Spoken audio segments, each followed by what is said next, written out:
دونوں گاڑیوں کے درمیان گزرتی وہ تیزی سے ان کی پہنچ سے دور ہوئی۔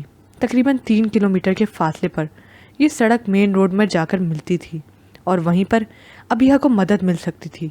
وہ بغیر مڑے اندھا دھند بھاگتی چلی جا رہی تھی اور وہ جو تقریباً 10 ہتے کٹے اور بھرپور جسامت کے گنڈے ٹائپ آدمی تھے مسلسل اس کا پیچھا کر رہے تھے۔ ہیل کے باعث بھاگنا مشکل ہو رہا تھا۔ پھولے ہوئے سانس کے ساتھ وہ ہر ممکن کوشش کر رہی تھی کہ کسی طرح ان کی پہنچ سے دور ہو سکے، لیکن بدقسمتی سے اس کی نازک ہیل نے دغا دیا اور 1 کلومیٹر بھاگنے کے بعد ہی وہ لڑکھڑاتی ہوئی منہ کے بل گری۔ گرنے کے باعث کونی چھل گئی تھی، منہ سے کراہیں نکلی۔ گردن موڑی تو وہ اب اس کے سر پر پہنچ چکے تھے۔ خوف و ہراس اس کے سیاہ گہری آنکھوں میں پھیل گیا۔ ارد گرد اندھیرا خاصا گہرا ہو چکا تھا۔ موت کو سامنے دیکھ کر اس کے حلق میں گلٹی سی ابھر کر معدوم ہوئی تھی۔ اس نے ادھر ادھر نگاہ دوڑاتے ہوئے مدد کے لیے کوئی چیز تلاش کرنی چاہی، لیکن نگاہ مایوس ہی لوٹ آئی۔ تبھی ایک آدمی جس کے ہاتھ میں کلہاڑی نما کوئی ہتھیار تھا آگے بڑھا اور ابیہ پر وار کیا۔ وہ چیختی ہوئی آنکھیں بند کر گئی۔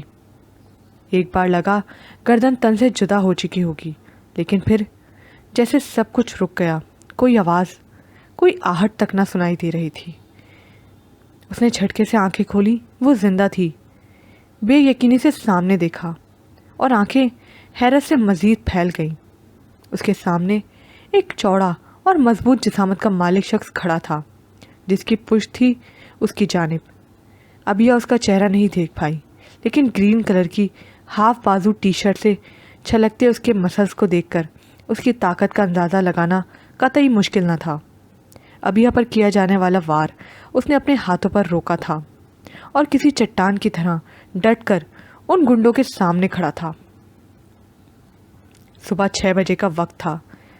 وہ دونوں اس وقت ٹرین اسٹیشن پر کھڑے تھے، ایک دوسرے کا ہاتھ تھامے، دنیا کے سرد و گرم سے بے خبر۔ یہ اسٹیشن ان کے گھر سے کچھ ہی فاصلے پر تھا۔ گھر چھوڑنے کا فیصلہ کر کے باہر قدم تو رکھ لیا تھا، لیکن باہر کہاں اور کس جگہ جانا ہے انہیں اس بات سے انجان تھے۔ بس یہاں سے کہیں دور نکلنا چاہتے تھے وہ۔ گھر میں چچاؤں اور چچیوں کا رویہ ان کے ساتھ انتہائی ظالمانہ ہو چکا تھا۔ پہلے تو صرف راجہ پر ظلم ہوتا تھا، لیکن اب اسے تکلیف پہنچانے کو چھوٹی کے ساتھ بھی مار پیٹ کی جاتی۔ 2 بار چھوٹی چچی نے اس کی بہن کو مارا اور یہ بات راجہ کے صبر کا پیمانہ لبریز کر گئی۔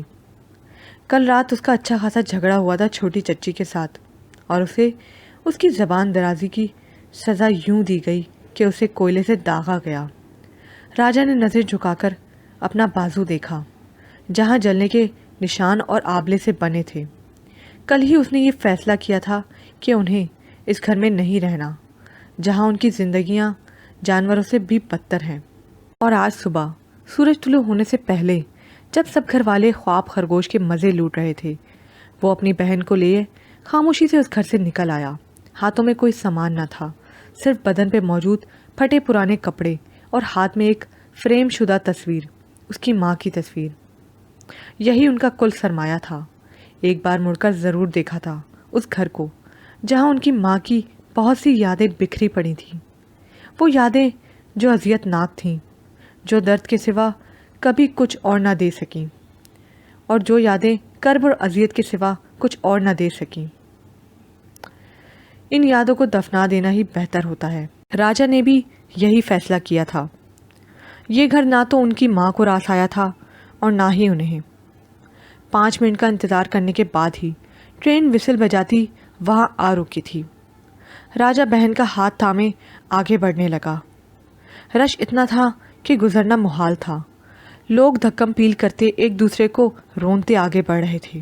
ایسے میں وہ 2 معصوم بچے بھی ان لوگوں میں ہی بمشکل راستہ بناتے ٹرین کی طرف جا رہے تھے۔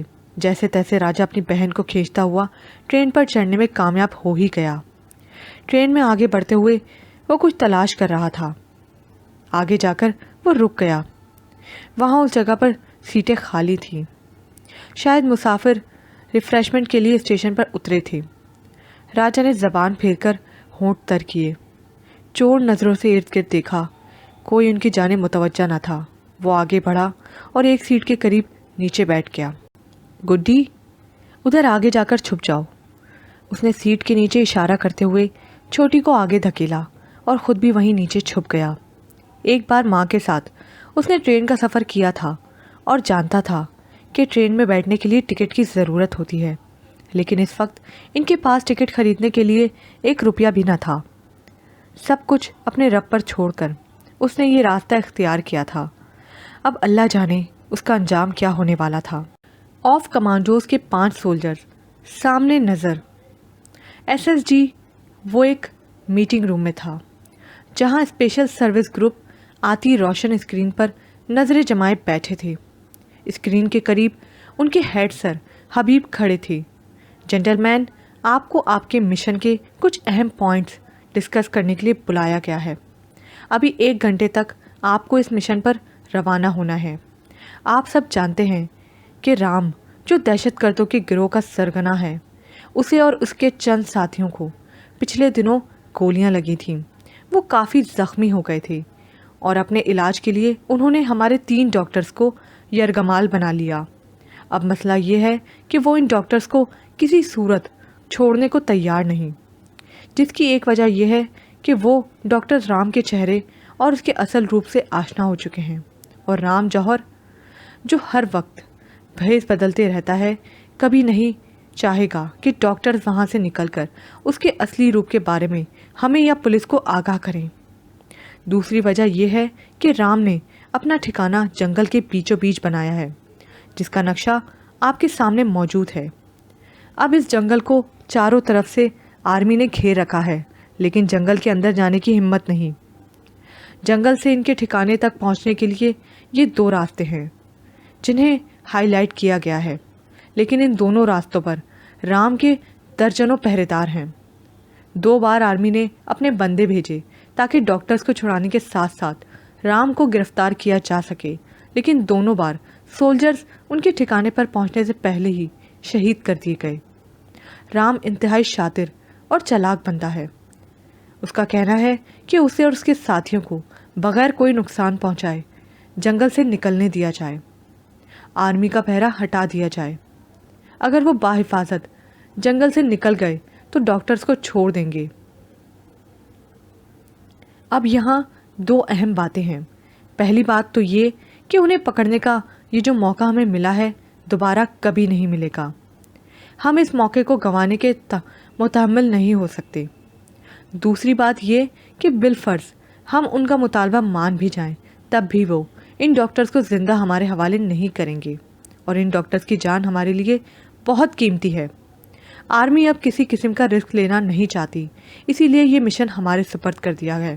ہمیں ہر حال میں ان ڈاکٹرز کی جان بچانی ہے اور ان سب ٹیررسٹ کو بھی پکڑنا ہے۔ میجر حبیب نے چند لمحے رک کر سانس بحال کیا، پھر اپنی بات جاری رکھی۔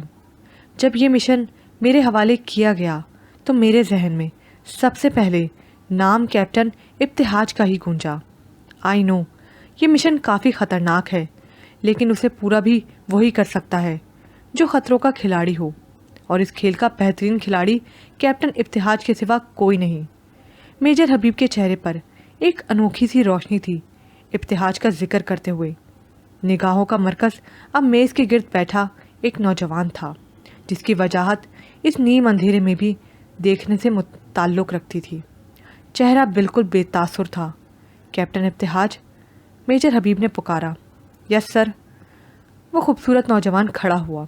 آواز سے ہی اس کے ارادوں کی پختگی ظاہر ہوتی تھی۔ نظریں بدستور اسکرین پر جمی تھیں، جیسے اپنا لائے عمل طے کر رہا ہو۔ آپ کو آپ کے منتخب کیے گئے 4 سولجرز دے دیے گئے ہیں۔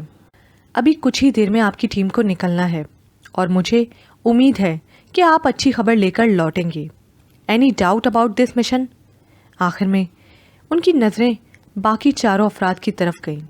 نو سر، سب نے ایک آواز میں کہا۔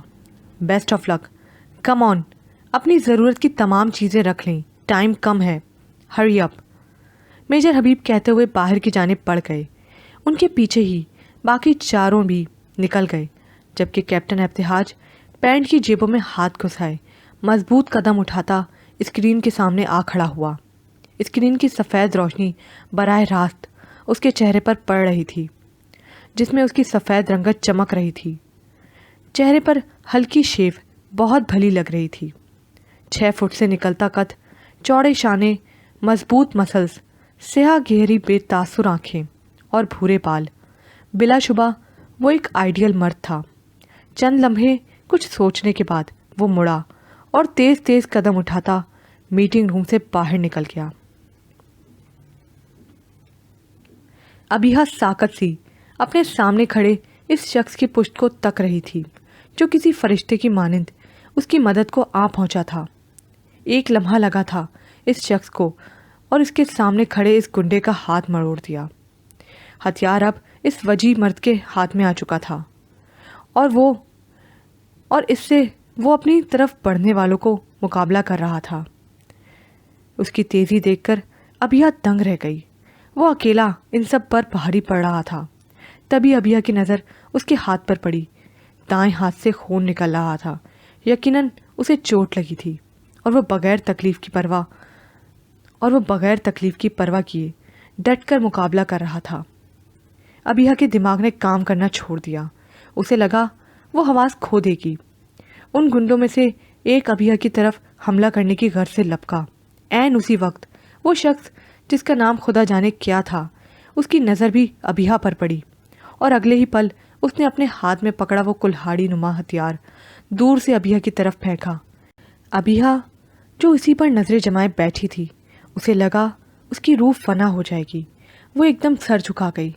کلہاڑی کا دستہ ابیہا کے پیچھے موجود شخص کے پیٹ پر لگا اور وہ کرراتا ہوا نیچے گر گیا۔ ابیہا نے پھٹی پھٹی آنکھوں سے پیچھے دیکھا۔ اتنی مار دھاڑ اس نے پہلی بار حقیقت میں دیکھی تھی اور اس کے احساسات عجیب سے ہو رہے تھے۔ وہ مسلسل گردن موڑے خود سے چند انچ کے فاصلے پر دست سے کرراتے شخص کو دیکھ رہی تھی جب اسے اپنے بازو پر کسی کی گرفت محسوس ہوئی۔ اس نے جھٹکے سے سامنے دیکھا۔ وہی اس کا مسیحا، اس کا محافظ، اس کا ہاتھ تھامے اسے کھینچتا ہوا گاڑی کی طرف بڑھ رہا تھا۔ ایک ہاتھ میں کوئی خنجر تھا، شاید جس سے وہ سامنے آنے والے ہر شخص کا سینہ چاک کرتا جا رہا تھا۔ اسے باحفاظت گاڑی تک پہنچا کر اس نے اندر دھکیلا اور دروازہ بند کر دیا۔ جب تک میں نہ کہوں باہر مت نکلنا، سخت لہجے میں کہتے ہوئے وہ مڑ گیا۔ اور پھر ابیہا نے حقیقت میں وہ مناظر دیکھے جو صرف فلموں میں دکھائے جاتے تھے۔ اس شخص کی پھرتی سے یوں لگتا جیسے اس کی اسپیشل ٹریننگ کی گئی ہو۔ ابیہا ان مناظر کی تاب نہ لاتے ہوئے آنکھیں بند کر گئی۔ چند منٹ ہی گزرے تھے کہ اس کے مقابل وہ 10 بندے ڈھیر ہو چکے تھے۔ کچھ گاڑیوں کی آوازیں سنائی دیں تو ابیہا نے آنکھیں کھولی۔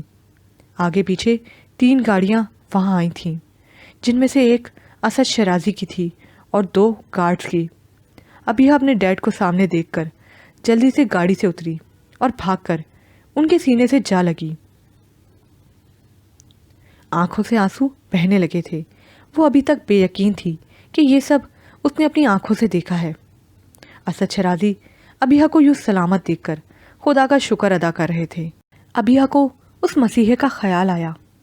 نظریں اٹھائیں تو وہ دور جاتا ہوا دکھائی دیا۔